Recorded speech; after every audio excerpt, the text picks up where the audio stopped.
সুপ্রিয় খামারি ভাইয়েরা, এখানে যে বাছুরটি দেখতে পাচ্ছেন এটা হচ্ছে হার্নিয়া রোগে রোগাক্রান্ত। আমরা গ্রামে যেটাকে নাভি ফুলা রোগ বলে থাকি। এখানে দেখতে পাচ্ছেন নাভিটা ফুলে আছে। আপাতত এখানে এসে সব কিছু অবজারভেশন করার পর এটাকে এখন 2 দিন ফলো আপ ট্রিটমেন্ট দিব। যদি এটা রিকভার করে তাহলে এটা অপারেশনে যাব না, আর যদি রিকভার না করে অবশ্যই আমরা অপারেশনের দিকে যাব।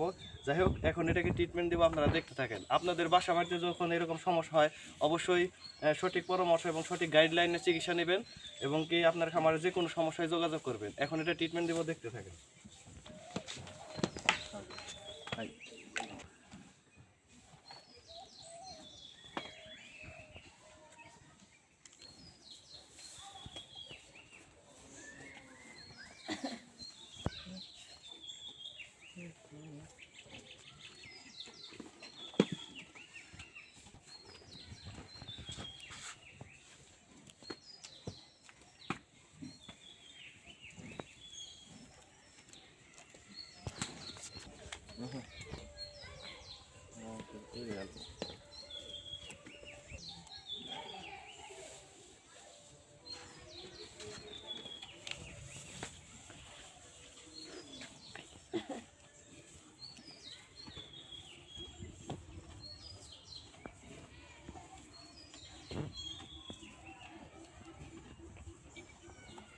চিকিৎসা শেষ করলাম, সবাই দোয়া করবেন।